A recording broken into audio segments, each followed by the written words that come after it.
Alright, the Logarius wheel. Now that's a quite interesting device. Not only are many of Bloodborne's trick weapons based on medical tools, but two of them are related to how subjects for the art of dissection could be legally acquired. Namely, executed criminals. And the breaking wheel, also known as the Catherine wheel, was an incredibly brutal one. And in the world of Bloodborne, Logarius' band of executioners used this device to end the lives of many vile bloods. But despite the fact that a torture device dating back to the medieval ages isn't exactly revolutionary, however, when you yourself take this weapon out for a spin, you can make the wheels of the bloods go round and round, round and... Okay, well, the thing is that then their vile spirits are unleashed in the form of arcane damage. But at the cost of your own life essence. Well, that's not very helpful. Wow, that really grinds my gears. But it's quite a bit more complex than that. Like wheels within wheels. Actually, it is pretty straightforward. You can simply use it to smash everything to a bloody pulp. But the thing is, I've never actually done a full playthrough with this weapon before. And although it seems to have some unique quirks, it also seems a lot less beneficial than a basic starting weapon like the saw cleaver. In fact, that one is arguably one of the best weapons in the game, and can be wielded at the lowest level, namely BL4. On the contrary, the Logarius wheel has the highest stat requirements together with the Moonlight Greatsword, for which the lowest possible level is as high as blood level 18. That might actually be an interesting comparison then. In fact, that made me wonder, what would it be like to go through the game using the Logarius wheel at the lowest possible stats? Even though I've never done any type of playthrough with this weapon before. And doing it like that is not merely because immediately taking the training wheels off. It's just kinda how I roll.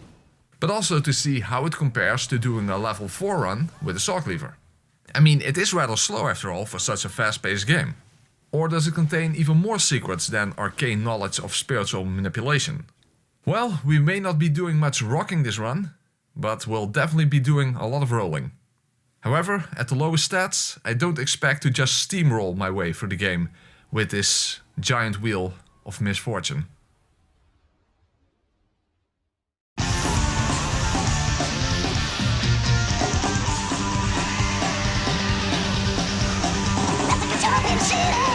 Working for my baby every night and day, and I never lost a good night's sleep and worried about the things that might have been. The wheel keep on turning, while never keep on burning. Rolling, rolling, rolling on the river. Rolling, rolling, rolling on the river. Rolling, rolling, rolling on the river. Rolling, rolling, rolling on the river.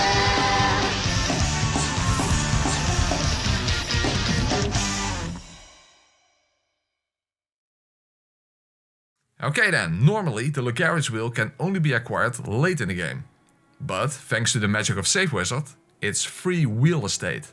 Meaning that we can make sure that we're all geared up at the start of the playthrough. And of course we only level up to level 18 and not any further. Other than that, I didn't really have any specific rules or anything, but I simply didn't bother holding a gun in my left hand for parries. Although the thing is that even though we don't carry a gun, in a way we're still using a revolver. However, I also did not want to just flat out exclude using visceral attacks, and there's a specific reason for that.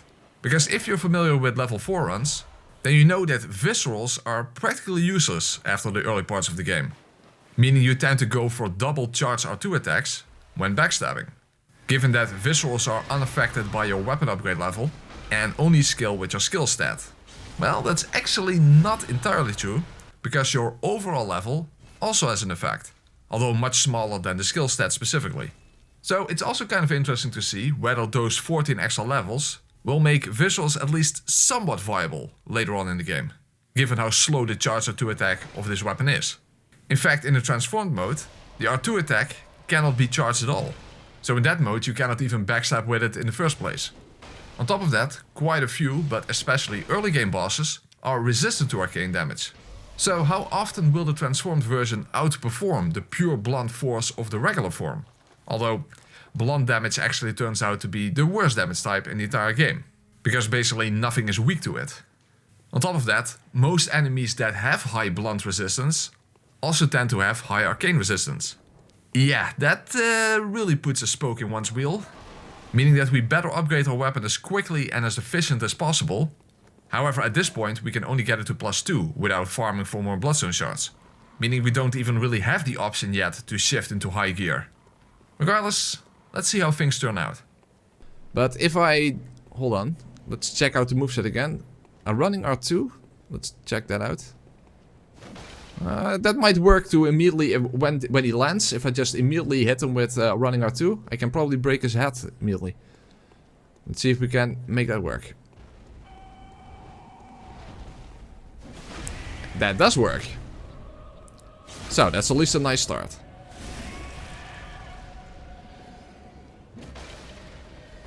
$74 for a normal R1, that's quite low. 57, yeah. And the problem is you can't really do combos with this weapon because it's too slow. So maybe I should do R2 attacks instead. Oh wait, I don't have a lot of range. It's a nice sweep, but not a lot of range. Okay, I guess that's better, but... I mean, it's not Elden Ring where R2 attacks... I mean, R2 attacks don't have the same benefit in this game after all. Okay, if I just play it carefully, I think it should be fine. Oh, I missed. Fuck.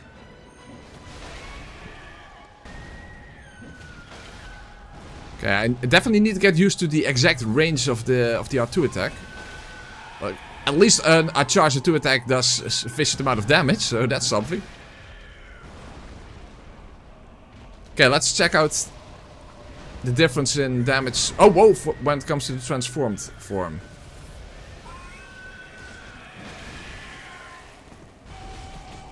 Yeah, it's not that much better. Let's charge it up. Okay, I have to be careful, of course, that this now drains my health, but...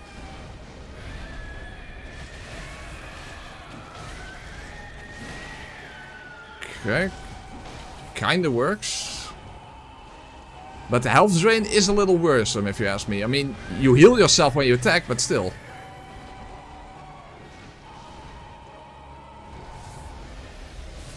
That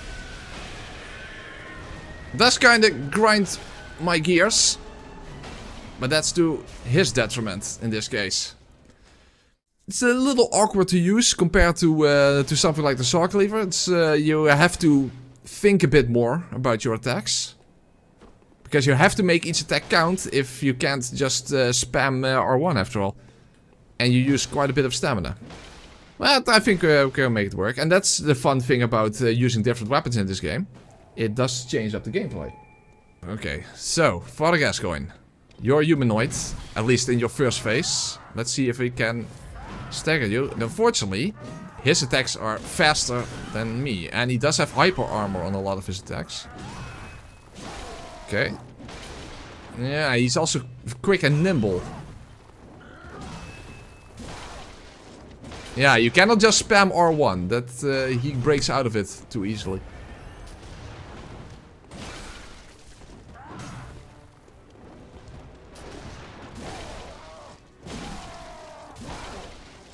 You see, he does flinch from each attack, but it's a bit RNG heavy with how successful that is. Okay, let's try it, the grinding of the gear. What's that smell? Wasn't so bad. Also, you can just turn the wheel a single time, and that does not drain your health. Unfortunately, that adds almost no damage. So, how effective that is, I don't know.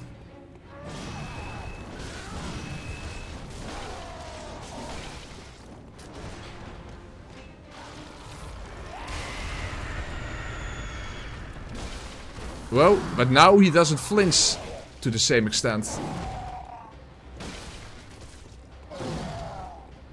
Can I knock him still down? No.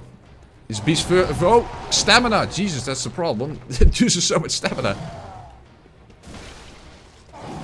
Whoa, fuckalicious. Fuckalicious.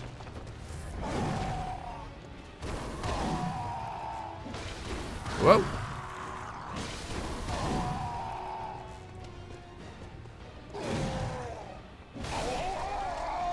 Still, not that bad. As I said, you have to be a bit more, what's the right word? Methodical? Meticulous? I mean, with the saw cleaver, you can be very successful just basically spamming your way through, you know, R1 spamming. You can't do that to the same extent with this weapon, of course. You have to be a little bit more careful with when exactly you attack. Well, at least launching enemies with this weapon is fun.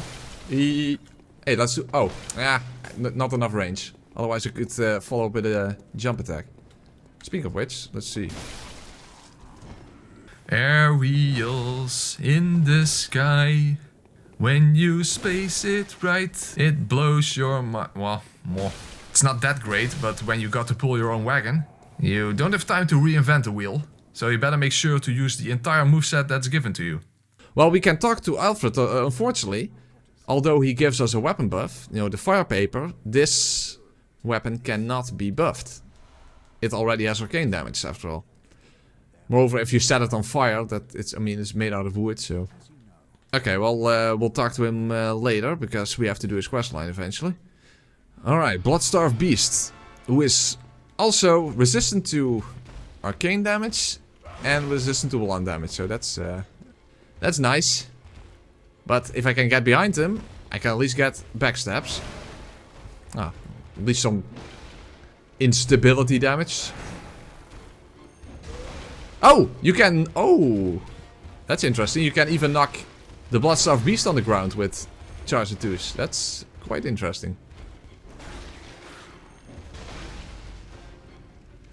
Ooh. That's going to be a problem against Orphan. 2 Charge of 2 attacks are very slow with this weapon. After all, visceral attacks aren't that useful when you're on a low level character. That's probably going to suck against Orphan. Because with the Saw Cleaver, you can very easily do 2 quick Charge of 2s for the best amount of damage after a backstab, when visceral attacks aren't very useful. Well, let's do a damage test with uncharged R2 attacks compared to R1s.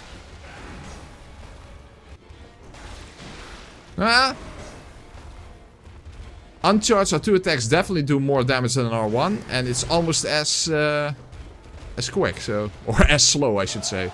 Okay, let's see if I can knock him down. Okay, let's quickly sneak an attack. Hey, he didn't do the explosion. That was weird.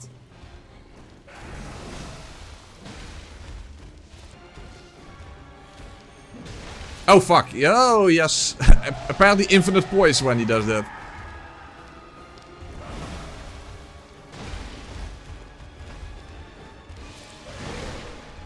Okay, I got him. Nice. Alright. Not so bad so far. So far, so good. Of course, we're just only at the beginning of the game.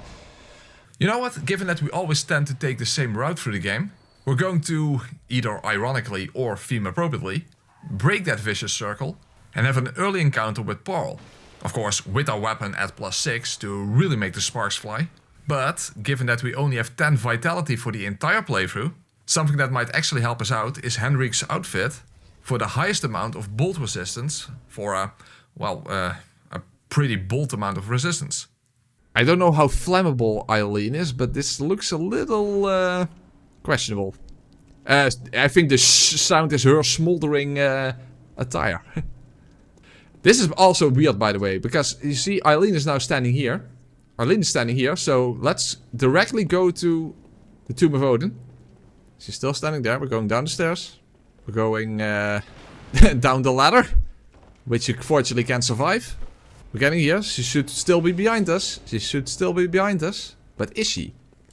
We don't see Eileen yet, but will it remain that way? Oh, fuck. Would be nice if I can... I'm holding a torch. It would be a little obvious. But now, all of a sudden... Unless she is abandoning me, but Eileen should be here now. Or maybe not. Oh, okay. Eileen, I thought that she would... Oh, there she is. I'm pretty sure she didn't have to walk all the way here, but she did show up later than expected, that's for sure. Maybe it isn't as immersion breaking as I thought it was. I hope I cannot hit the Eileen because... Oh, whoa. Damn it, I wanted to do a jump attack. I missed. Son of a fuck. Come on. Enric. And once more. Oh. Did you see that, by the way? This Charge 2 attack, has a little bit of hyper armor. So, if you're already in the animation, it won't break the animation. That's actually very helpful. Well, it depends, of course, on what attack hits you, but still. That's actually quite good. Hey, Eileen! Hey, get back here! I still have to talk to you. You sorry drunk. I think she's out of breath, not because of the fight, but because she had to run so quickly to get here. She's kind of like these 3 dogs. Press here's a guide how to get a lot of views. Step 1, make a mistake in a video. Step 2, don't correct yourself. Step 3, people comment about it. Step 4, you will get a lot of impressions. Well, if that were the case, then my videos already would get a lot of views, because that's basically my ammo. Okay, let's upgrade, and then we're going to have an early encounter with Pearl, and it's probably going to suck. Because Pearl is actually a very difficult boss if you can't just stun like him. 277. Does it actually change if you... Oh, that doesn't. Let's turn it. Oh, that's not that's not a lot. It adds 8 arcane damage if you turn it once. Okay, let's turn it 4 times. 2, 3, 4. 294. I think that this weapon in the transformed form would be very effective when you have a whole bunch of arcane gems on it. And of course a high arcane stat, but given that we don't have that, yeah. I think for the most part, the standard version will be more effective. At least that's what I expected to be the case. Well, going for an early Pearl fight went about as well as you would have expected. Yeah, what a shock. The main thing with this boss is that he appears easy, because in most cases you can just keep him stun locked on the ground for the entire fight by breaking his limbs one by one. The problem, other than the camera of course, is that I wasn't able to hit him consistently enough with Charge 2 attacks. And although the transformed form has the benefit of added arcane damage, which Pearl is weak to, that mode has no Charge 2 attack. So neither form was ideal. Regardless, I still almost managed to get through the fight first try, because Henrik's set made an actual, noticeable and substantial difference here. But despite that, going down this road early led to the creation of Road Rage, whereas my goal was to turn Pearl into Road Kill. However, fortunately, the real thing rolling to my benefit here was the roll of the dice, since I got extremely lucky with RNG, as the boss went into his second phase at the very end of the fight, for whatever reason. So I suppose there is in fact a little bit of fortune left in this wheel.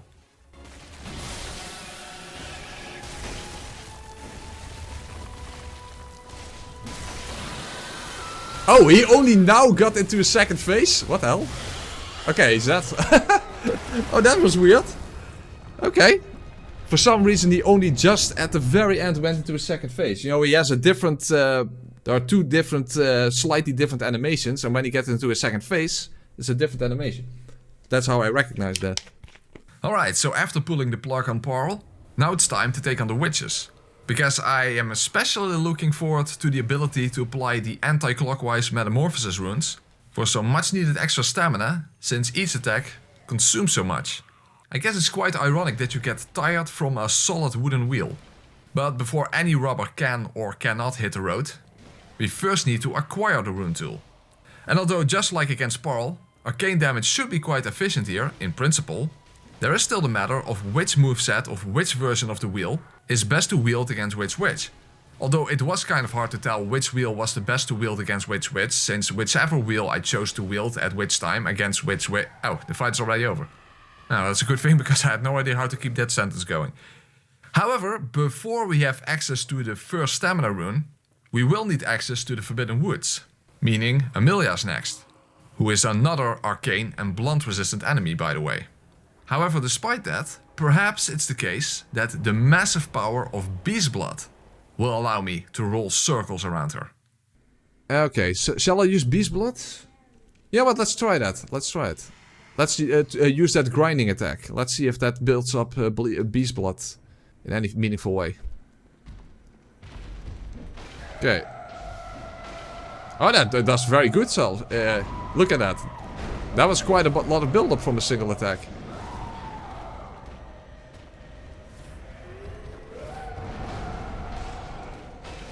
Oh, nice. Okay. Well, that's good to know.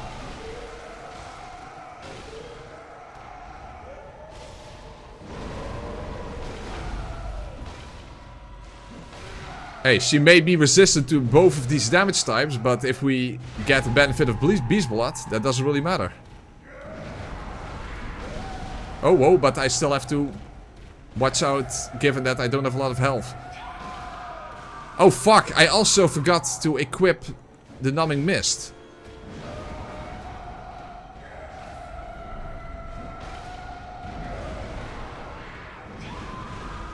Some pre-Elder Ring delayed attacks there.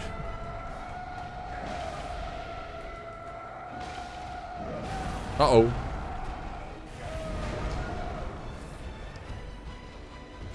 Fuck. Break. I didn't have the Numbing Mist equipped. Shit. That's not good.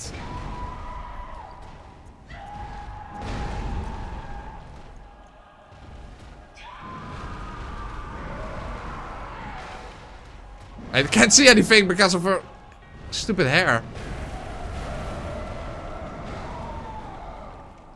Just a 2. Oh, nice. Nice limb break. Ow.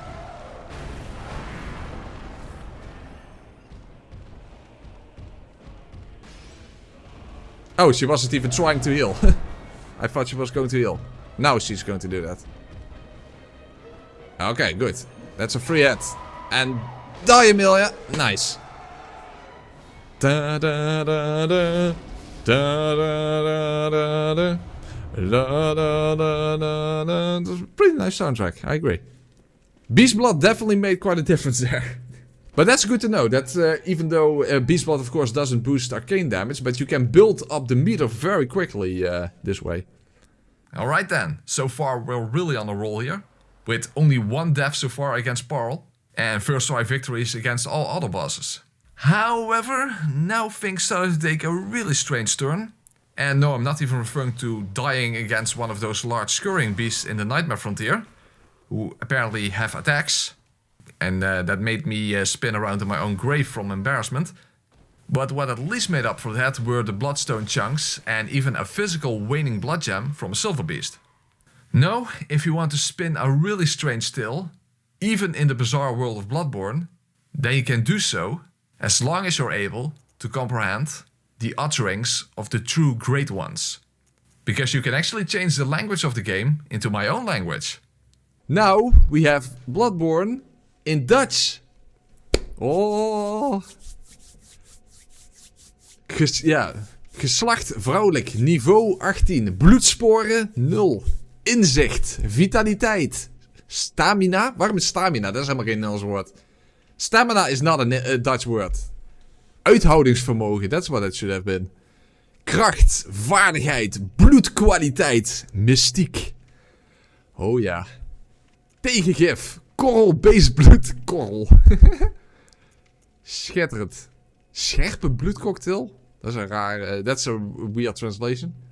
Werpmes, voor J.K. Leeds. The word for blood tinge means blood quality. And that's actually a better translation, apparently. Okay. Finally. Bloedsteenbrok. Bloedsteenbrok. This language doesn't look real. Some translations are a little bit awkward if you ask me, but it just sounds funny in Dutch.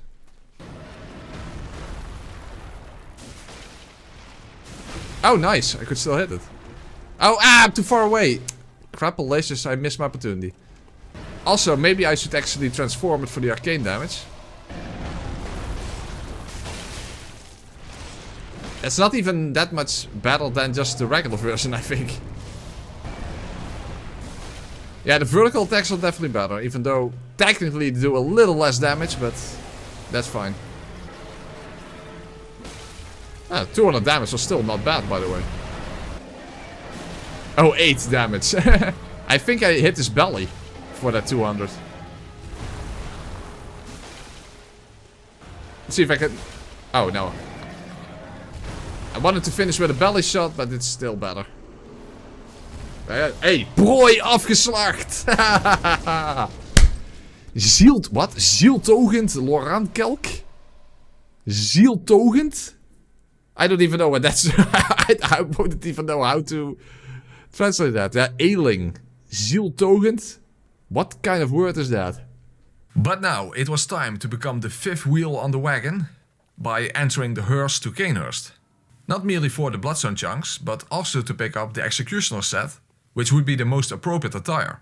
However, the comical conical pyramid hat would still be missing at this point, unless we could already defeat Logarius.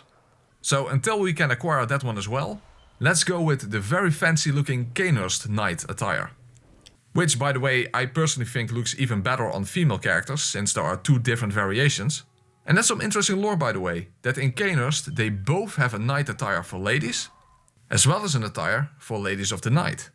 One being fancy, and the other might tickle your fancy. However, when you think about it, we could just go and complete the Executioner set if we simply defeat Logarius early on.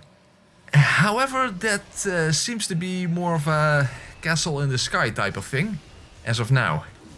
Therefore, let's just continue with the mandatory parts of the run, by taking on the Shadows of Yharnam next. Difficult fight, but hey, our weapon is already at +8, and we have a stamina, HP and blood vial boosting rune. So, given that the wheels are now truly in motion, what are the chances of things just spinning out of control? He said the wheels were in motion, but there was no motion. There was nothing. Huh. You know, I'm starting to think that those 14 extra levels only provide 2 specific benefits. Namely, fuck and all. That little extra defense that you get doesn't add a lot to a small health bar of only 10 vitality. Especially while striving to use slow attacks versus a fast enemy. Regardless, it's probably going to get much worse later on. So we better press on, press continue, and simply learn to deal with it. After all, to paraphrase the most important NPC in this entire franchise, continue wheel, continue deal. Okay, if I anticipate by attacking a little early, I can actually stagger him out of his attack, so that's at least good. That's helpful. And by not locking on and just angling towards him, I can keep an eye on the other shadows, so...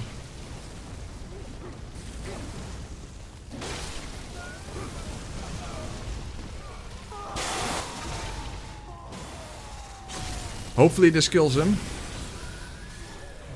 Yeah, it did. He died. I heard him. That's actually one benefit of being at BL 18 over BL 4, because vitality-wise I don't really notice that much difference. I mean, of course my vitality is the same as on BL 4. But I get a little extra, not that much, a little extra visceral damage. Because that also scales with your general level after all. Still not a very good attack, but... Okay, good. Uh-oh. I wonder, does the side strap trick work? Okay. Okay. Not bad. Stamina's a bit worrisome. Yeah, it works.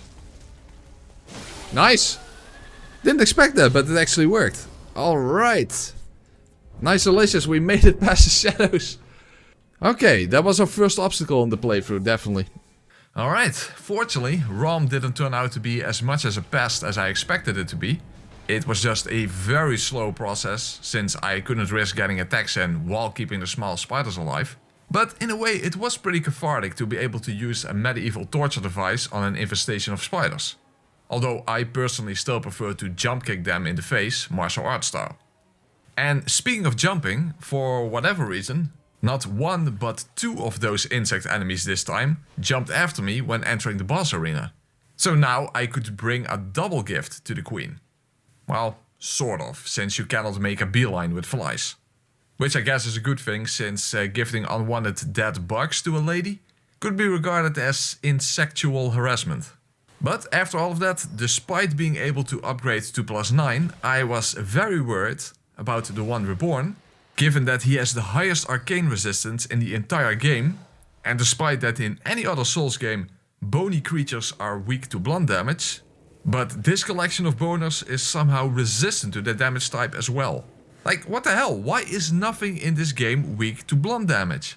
I mean, personally, I definitely have less resistance to blunt than to brunette, but whatever may be the case, not even this boss was resistant enough to withstand the pure and prodigious perpetual pivoting power of my piece of pine wood, which could build up beast blood so quickly that even though my attacks were almost too slow to keep the boss down by continuous limb breaks, but at least the damage output was sufficient to get it done anyway.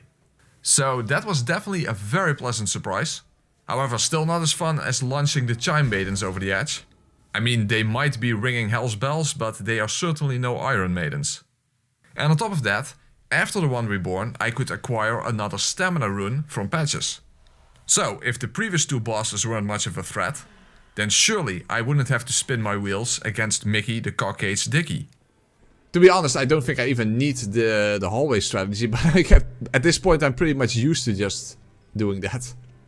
I can actually attack multiple times because he is a humanoid enemy.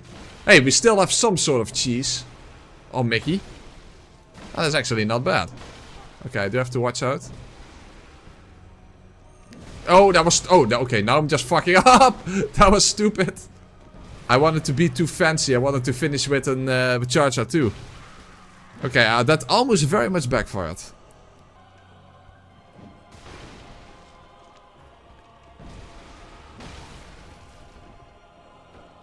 Okay, whoa, fuck, delicious, whoa, whoa, whoa. Oh, whoa, whoa, whoa, whoa, whoa. Not good.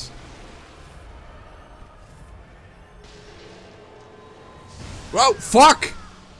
Well, that's not good.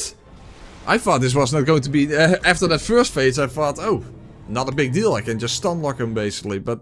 You thought wrong, my good bitch. Oh, really? Oh my god. Yeah, but I'm not at full health. I want to be at full health. But the moment I move away, then I'm getting fucked. Hey, it's not going to be the first playthrough in which Nicholas was a bit of an obstacle. By the way, I think, and I'm not completely sure, but I think Nicholas is actually one of the few bosses that has lower blunt resistance. That's because he's not that sharp. Yeah, that's a good point.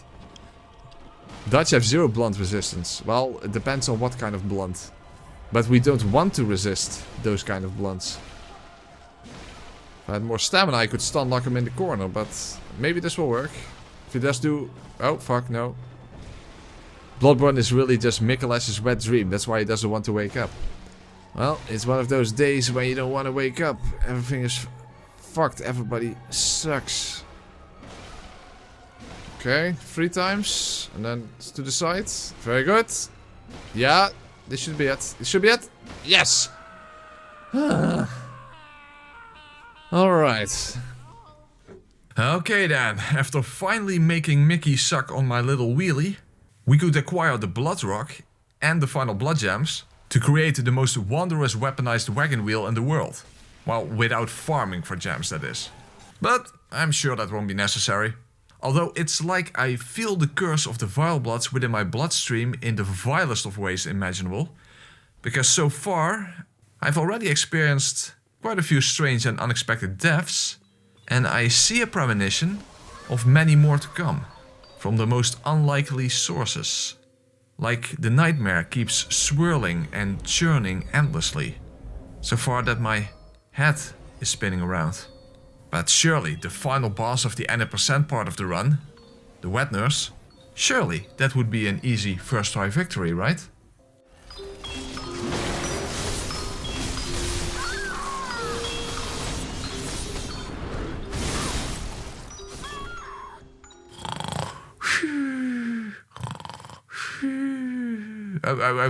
What? Oh, it was just a dream. Wow, I really thought that I not only died against the Wet Nurse, but twice in a row even. Now, of course, in reality I easily managed to beat her first try. In fact, I even discovered something new, as I've never seen this kind of stagger animation before. But all in all, that just goes to show that you should never fall asleep when behind the wheel. Because one way or another, that will make you crash and burn. But speaking of burning, now with the workshop on fire, the any % part of the playthrough is done. But we are far from finished. So it's time to use our circular weapon to earn a conical prize. The Wheel of Logarius versus the martyr named Logarius. Which is quite poetic for him to die by his own device. After all, what goes around, comes around. And I have to make sure that his back is not against the wall. So that I can backstab him when he makes the phase transition. And there he goes.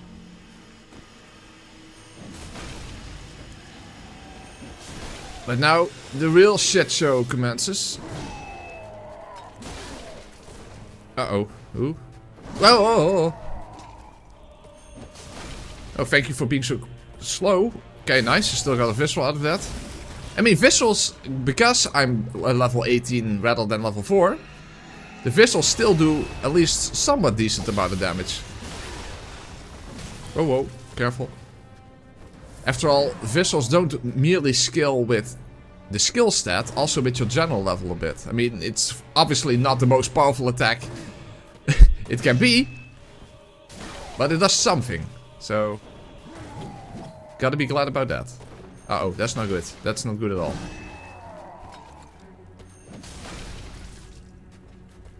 Ah, fuck. I didn't have stamina.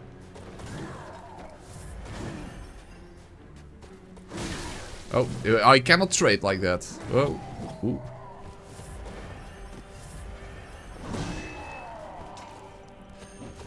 Oh, fuck, I missed. Oh, that's not good. Let's casually walk away from him while he's going berserk. Uh-oh, there goes the sword again. I missed! Son of a fuckface.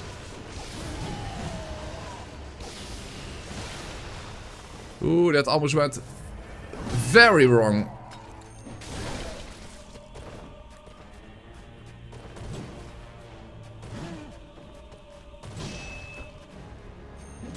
Okay, no backstab, but that's fine. Another opportunity.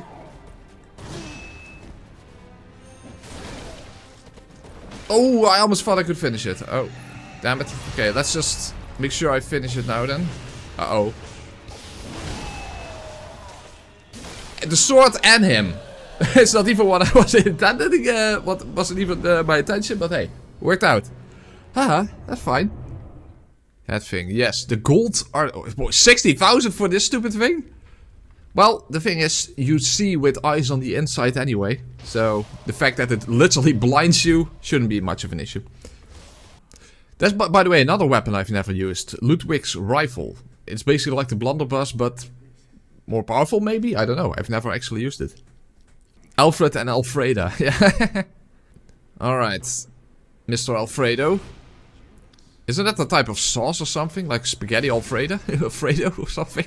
Laughing outside, crying down below. Pasta, meatballs, Joe DiMaggio, Fellatio, Pinocchio, a pizza pie from Domino's. All of this because I'm singing in a pointy head. Well, these guys do have high blunt resistance, but they also don't really have a lot of health, so... In fact, if I do a nice charge or two, maybe I can just sweep my way through them. Let's take a look.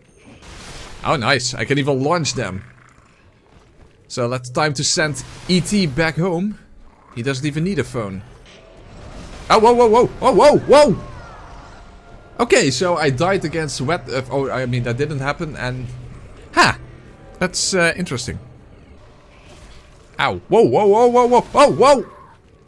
Maybe I have to keep in mind that I have very little health to work with. And that I have a very slow attack that leaves me kind of vulnerable.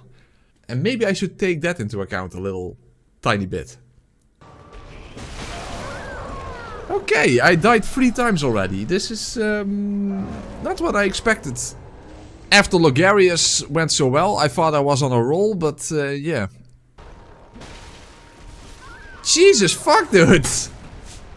How the hell am I even going to do this? Whenever I attack, I'm completely vulnerable. Well, yeah, but if I use a Beast Blood pellet, then I'm, of course, even more vulnerable. Suppose I could give that a try. Yeah, let's build up the Beast Blood meter by attacking the other aliens. And then let's see if I can just do way more damage to the boss than I'm doing now. Hey, what the hell? This single one just killed me! Now! Okay, let's see if I can get better results now. Okay, why? The Beast Blood meter is completely full.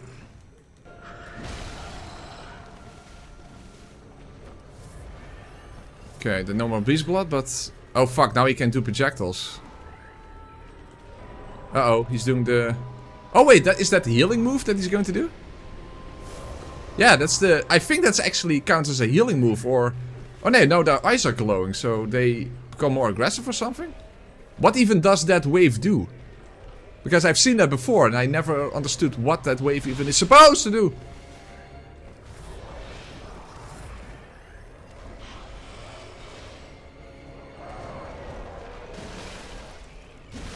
Ah, whoa, okay, I made through. Okay. How the hell is this boss such an issue in this playthrough? Well, I guess it makes sense if you have that many enemies, this little health, and a slow attack. That leaves you very vulnerable. Yeah, first try after the test fight. And this is before even dealing with the brightest, because I assume that this weapon is going to suck really hard against the brightest. Well, it is an expression to say breaking a butterfly on a wheel, and the word arbritis also refers to a butterfly. So I guess it's appropriate. Would be even better to break a poop on a wheel, but yeah. But yeah, the problem with the brightest is RNG when it comes to how much head attacks she does. Given that you solely focus on head attacks. Ooh, I did dodge it, but that was actually not smart, because if that hit me, I would have died. You see, if you don't dodge, then you can tank through it. Damn it, she still has so much health left. And that's not good in the third phase, that becomes so chaotic and she has that automatically damaging aura. I'm dead, I shouldn't have dodged that. Fuck me, I shouldn't have dodged that. But by the way, in the third phase, if you tank through a charge attack, given that the automatically damaging aura is there, that's still very risky. Why dodging makes you weaker? Yeah, that's how counter or instability damage works. You take more damage if you get hit in an animation. So if you dodge and you fail... Hey, well, that's... Oh, I missed! Come on! You get really good RNG and then you miss. Oh, fuck. No, that's not good. No, I can't. I don't stab now. Oh, whoa.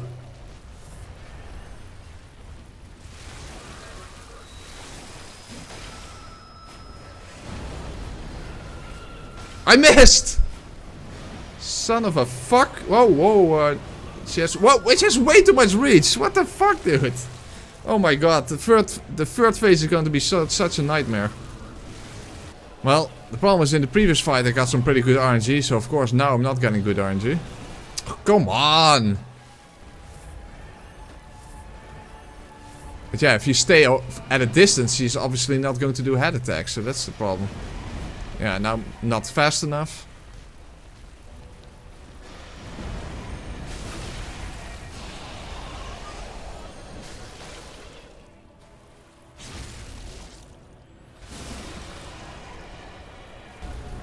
Okay, good. Oh, whoa, fuck.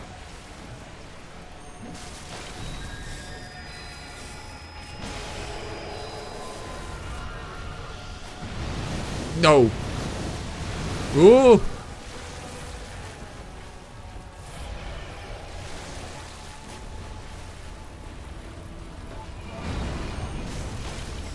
Damn it, I still need to get so... Whoa, whoa, whoa, whoa, whoa. I need to get so many hits in still. That sucks.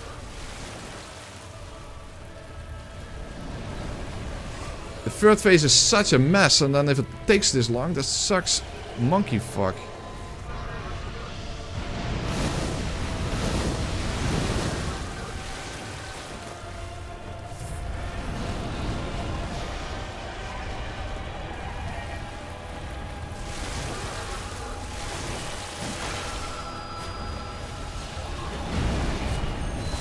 Okay.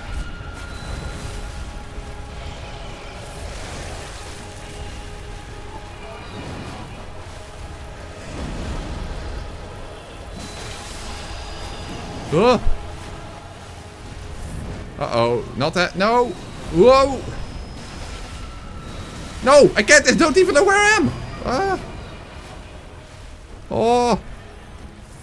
That was a mess. Come on.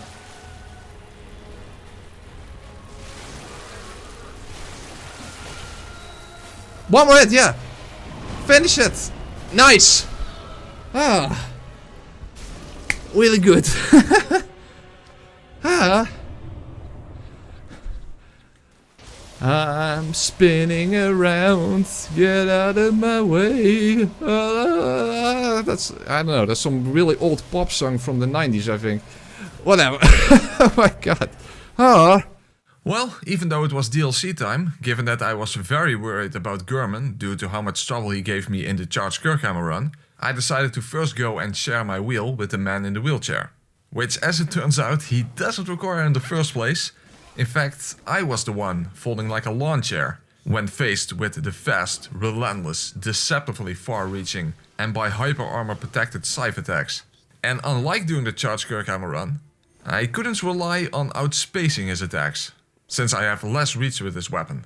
At the very least, I noticed that the quick dash attacks with the transformed wheel were somewhat reliable.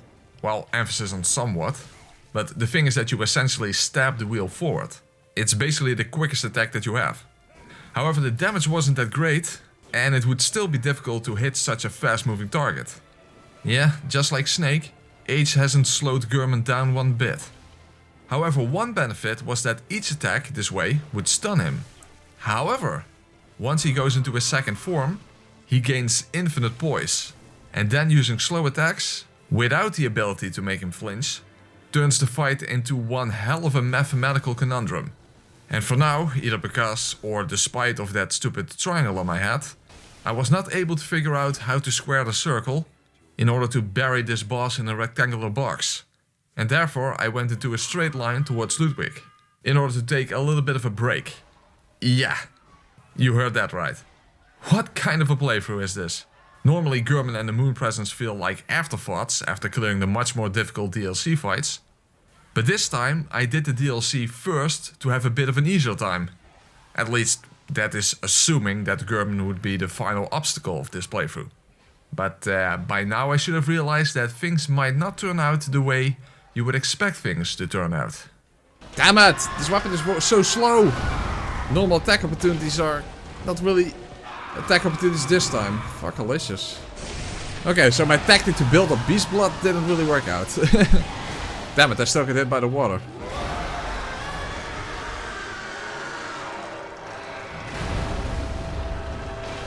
Would be nice to at least break his head for once.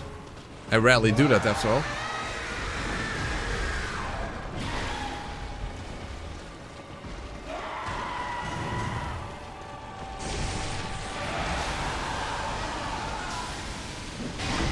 I did, but he's already in his next phase.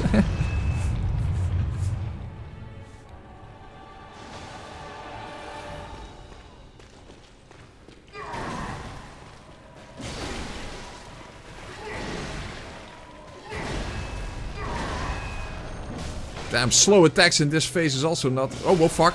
Move away, move away, move away, move away. Well, rip that guy.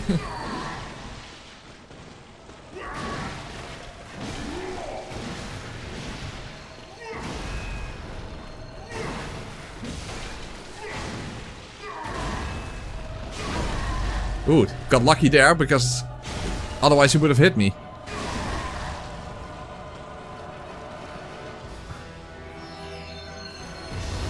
Okay, I think I should not get too greedy here. Oh, it's only 2 attacks, that's not a lot.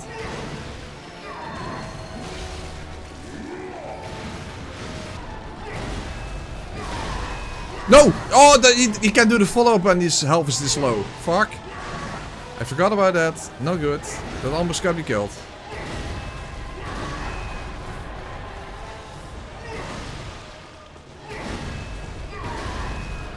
Now he doesn't do it.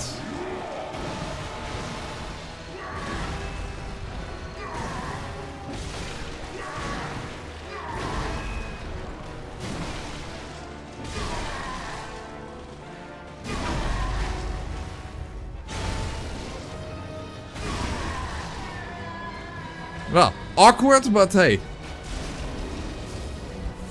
It's a good thing I have quite a bit of experience with Ludwig after all. It's my favorite fight after all. Let that sink in for a minute.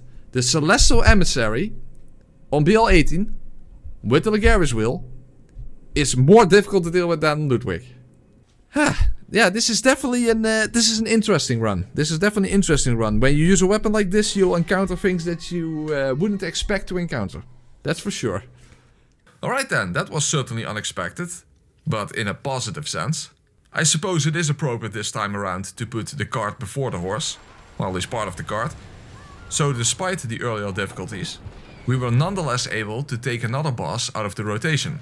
And therefore I'm sure that after a first try victory against a very difficult opponent like Ludwig, we won't have to jump through hoops to ride our way straight past the... Hey, hello? What the hell is this supposed to be? Oh no. You're not going to tell me.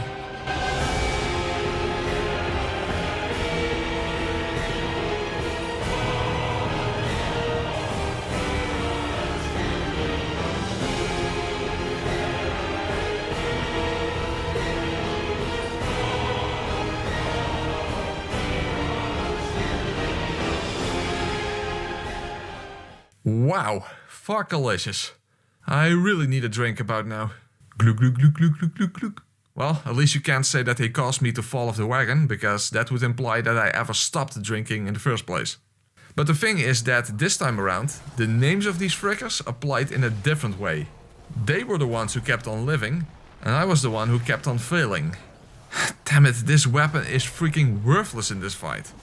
This boss has the highest blunt and the highest arcane resistance in the entire game, so the damage is obviously poor, dragging the fight out even more than usual. And one mistake on your end is all it takes, because these guys hit like a truck, specifically an 18-wheeler or something. In fact, I even chose to sacrifice stamina runes for HP runes to at least prevent some of the one-shots, but certainly not all. So after failing again and again, and doing not a lot of lengthy living, I decided to give Beast Blood a try, which initially seemed practically worthless. However, it would at least allow for the possibility of a very effective start to the fight, since you can build up your beasthood so quickly with the transform attack. So before all of the 4 bosses spawn in, you do have the ability to inflict a decent amount of damage to shorten the total length of the fight. Now you might be aware of the Beast Blood cheese tactic that's even possible to do on BL4, where you build up the meter and then repeatedly kill one of the casters before it can even finish spawning. Well, yeah, that doesn't work with any type of consistency with this weapon, but given that the point was to at least have a good start, it is at least something to work with. However, a good start is not sufficient to acquire a good ending as well. Fuck, they are not in good positions here. Shit, and now I can't do anything. Whoa! Whoa, what the fuck? What the fuck? He came out... No! He just came out and one shot at me. I thought I was hiding behind the flower. Oh, no problem. And just die in one hit. Just came from off screen and just no. I keep rolling. Keep rolling, rolling, rolling, rolling.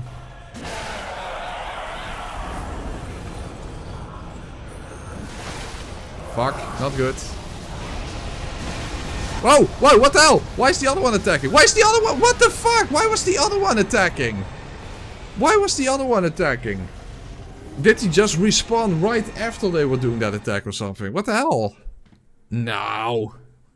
Living villains are having the time of their life. Yeah. They are having the time of their lives. And they owe it all to me. Using this stupid... annoying weapon, which really sucks for this fight because of the damage type and not because of the moveset that's very slow and that's not very beneficial in this particular fight, even though the beast blood build-up is very high. I'm not even getting max amount of benefit from that. Oh! The episode of the Smurfs where they fought back, yeah. Yeah, now I know how Gargamel felt.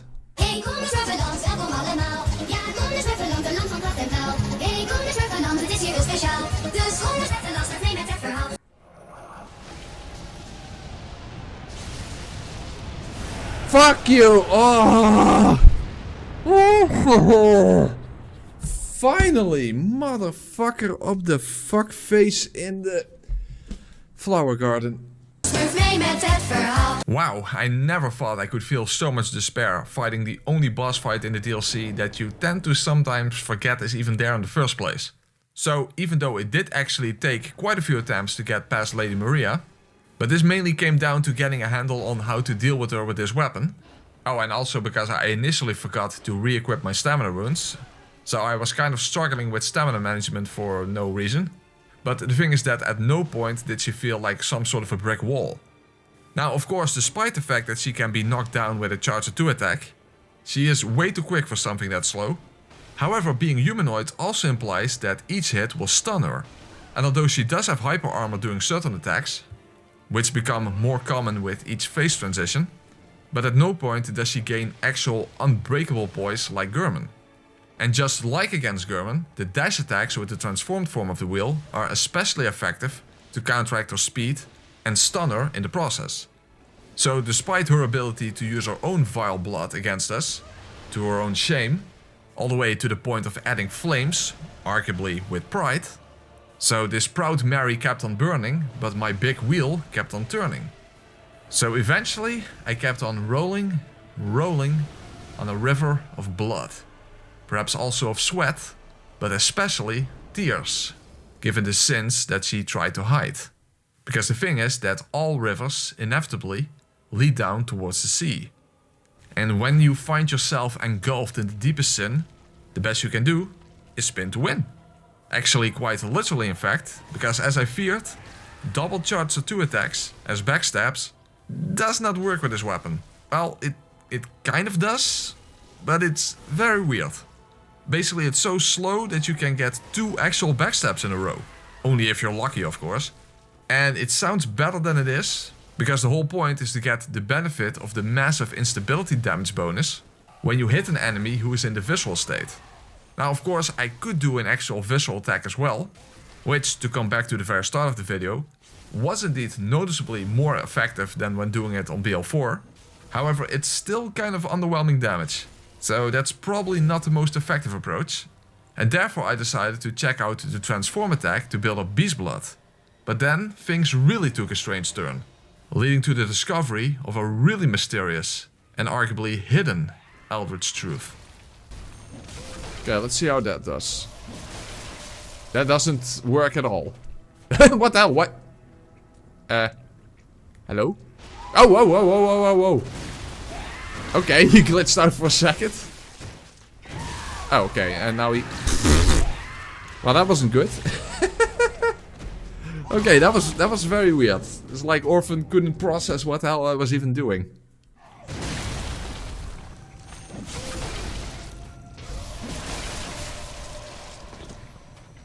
Again, he doesn't know what to do when you act like that, and then he suddenly recovers.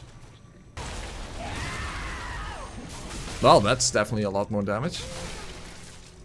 Okay, there might be something to using Beast Blood, as long as I can build it up during the second phase, because I'm not so sure about that. Okay, let's do the transform attack again. Again, I don't dare to attack him because I think he will snap out of it, but that's so weird.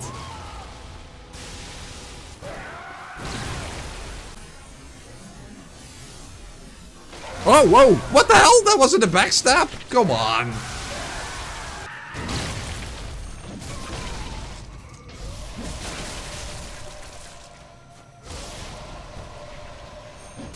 Okay, that doesn't work, but hey, I got some free damage out of that. Okay, regular R2. Okay. 2766. It's definitely not bad. Oh, nice. Got lucky there. Okay, the L1. Okay. He's not changing yet. That's good.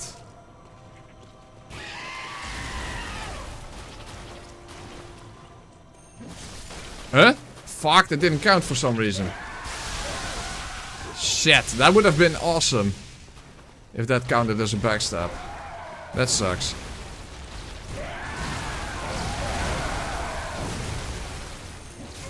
Okay. Oh fuck. I feared that would happen.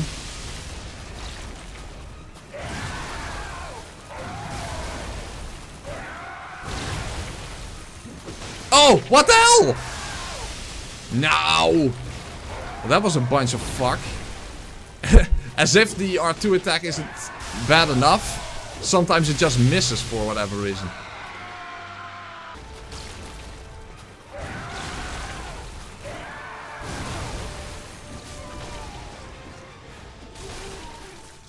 Okay, one more backstab.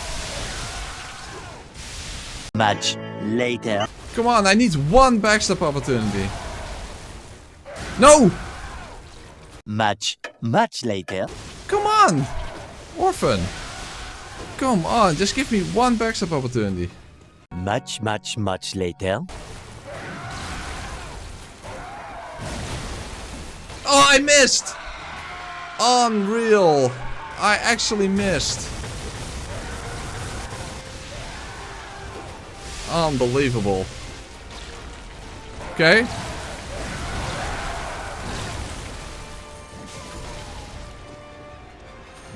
Okay, that's better. Jesus. The RNG gods were not on my side there near the end. What the fuck, dude? I was like half the fight waiting for that final attack and then I missed. Unbelievable. But we did it. We really did it. We kept on rolling, baby, because you knew what time it was. Well, for some reason, a lot of people claim that they have more trouble with Orphan than with Lawrence. But for me that has never been the case. Regardless, I did learn to deal with Lawrence over time, of course. However, that entails a relatively passive approach, which is normally quite effective, but with this weapon, that massively backfired upon me. As if there wasn't enough fire shenanigans going on in the first place. But as you might expect, this weapon is absolutely horrendous against this boss. It's way too slow, you miss your attacks way too often. Heck, even building up Beast Blood is less effective here for whatever reason. And with or without it, the damage isn't exactly impressive. Especially not compared to his massive freaking health pool. So one thing that could have helped me out, I guess, is if I changed my approach to a more aggressive one, to get more staggers, more Beast Blood buildup, and simply doing more damage in a shorter time, to get to his legless phase quicker. But as you might know, I can be slightly sort of stubborn. A little bit. Tiny bit. So after fighting bosses in a specific way, I tend to be a little set in my ways. Which in this context might have meant rolling down a hill without any brakes. Regardless, as long as I could get to the legless phase, I'm sure I would be fine, right? No possible shenanigans or even shenanigans of the extremely questionable hitbox variety could possibly creep up here, right? I mean, this is not Dark Souls 2, so surely not. What? Why? Why the fuck did I die there? What the fuck? How the hell did that hit me? No. I feel robbed. I feel absolutely robbed. Yeah, hello, From Software. I have a question about Lawrence. The fuck? Well, actually, the reason you got hit there is because of the hitbox on his left arm. You know, the one he's not even attacking with? We gave that one a hitbox as well. And why on earth would you give that arm a hitbox if that's not the one he's attacking with? Oh, that's simple. That's because you can eat shit and go fuck yourself. Have a nice day. Huh, I didn't think there would be a reason. So, after taking a really angry piss, one of the Brooklyn Rage variety, you know, Brooklyn Rage, Joey Wheeler. Well, anyway, I decided to piss off for a moment and try my luck against Gurman again. At the very least I had better gems by now, since I farmed the Winter Lanterns. Although that only gave me about a 10% damage increase. And I still would have to survive through his infinite poise. But at least I could use R2 attacks in the transformed form, at least initially, for Beast Blood buildup. But of course that wouldn't be enough. Because when he's empowered with his Hyper Aura, then this old man can suddenly feel way too quick for his age. And the area can feel way too small for such a large arena. No, he does it 3 times.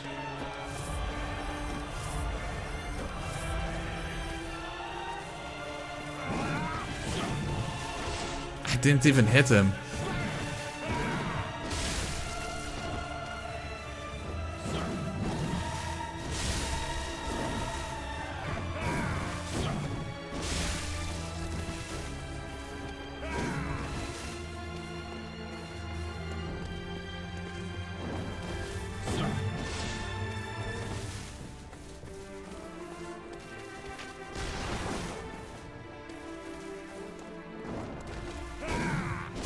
Get wheelchaired! Finally! Finally! We did something!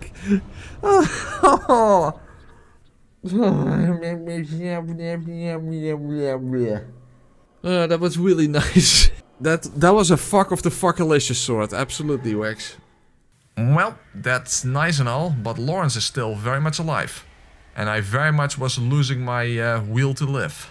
In fact, I literally couldn't get it done before the end of the stream, so I had to finish it off stream the next day. So therefore I decided to equip the 10% HP rune and change my fashion to Gascoigne's outfit, which has a very decent amount of fire resistance actually.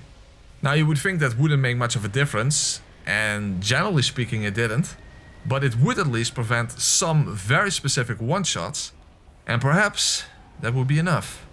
And to be fair, this would be the most appropriate way to out Daddy, the father of the church itself. So let's put into perspective how much less effective this weapon is than the Saw Cleaver. When I defeated Lawrence at BL4 New Game Plus 6, using less effective gems, namely pure arcane gems that cannot be boosted by Beast Blood, that successful attempt took less time than the successful attempt here with the Logarius wheel on a regular New Game. And with some Beast Blood bonus. And 14 levels higher, of course. Yeah.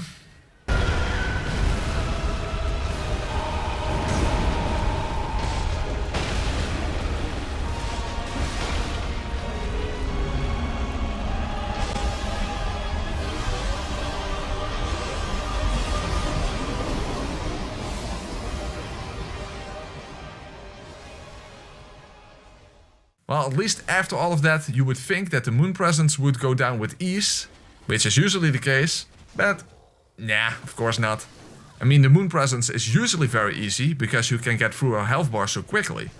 But this weapon decided to drive home one last time that it is in fact a low tier weapon. At the very least at low level. Because there was no quick victory here.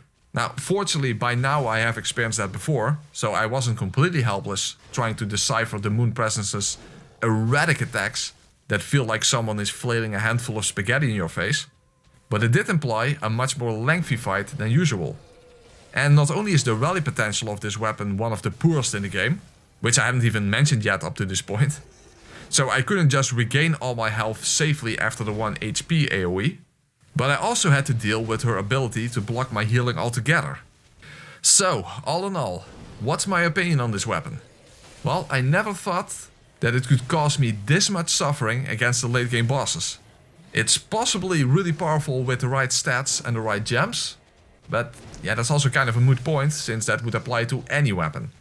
And although no weapon in this game can truly be qualified as a bad weapon, it is certainly on the lowest tier for me.